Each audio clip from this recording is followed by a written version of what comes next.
চলতি বছরে পবিত্র হজ পালনের উদ্দেশ্যে সৌদি আরবে যাত্রা শুরু হচ্ছে আজ রাত 2:15টায় বছরের প্রথম হজ ফ্লাইট জেদ্দার উদ্দেশ্যে ঢাকার হযরত শাহজালাল আন্তর্জাতিক বিমানবন্দর থেকে উড্ডয়ন করবে।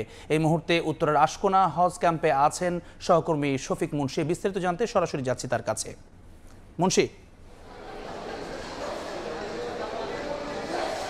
আগামী 5 জুন থেকে চাঁদ দেখা সাপেক্ষে এবারের কিন্তু পবিত্র হজ শুরু হবার কথা রয়েছে এবং আমরা যে বিষয়টি জেনেছি যে আজ রাত 2:15 কিন্তু এবছরের প্রথম যে হজ ফ্লাইট সেটি বাংলাদেশ থেকে সৌদি আরবের উদ্দেশ্যে হযরত শাহজালাল আন্তর্জাতিক বিমানবন্দর ত্যাগ করবে এবং প্রথম ফ্লাইটে প্রায় 4 শতাধিক যাত্রী আসলে পবিত্র হজ পালনের উদ্দেশ্যে তারা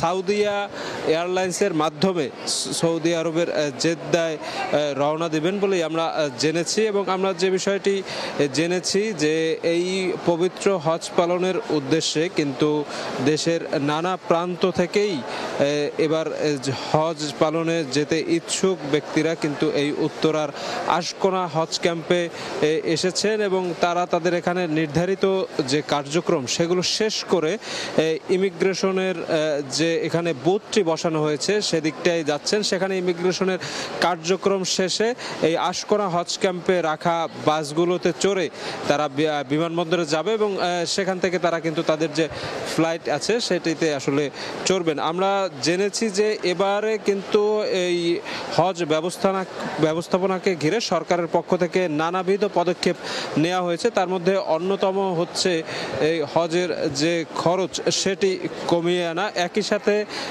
এই যে হজ যাত্রী যারা আছেন তাদের জন্য বিশেষ কিছু ব্যবস্থা নেওয়া হয়েছে। তার মধ্যে অন্যতম হচ্ছে এবার একটি অ্যাপস আসলে সরকারের পক্ষ থেকে দেওয়া হয়েছে যে অ্যাপসটির মাধ্যমে কিন্তু এই হজ যাত্রী যারা আছে তাদের যে সৌদি আরবের যে জায়গায় তারা আসলে থাকবেন সেই লোকেশন শেয়ারের ব্যবস্থাও আছে।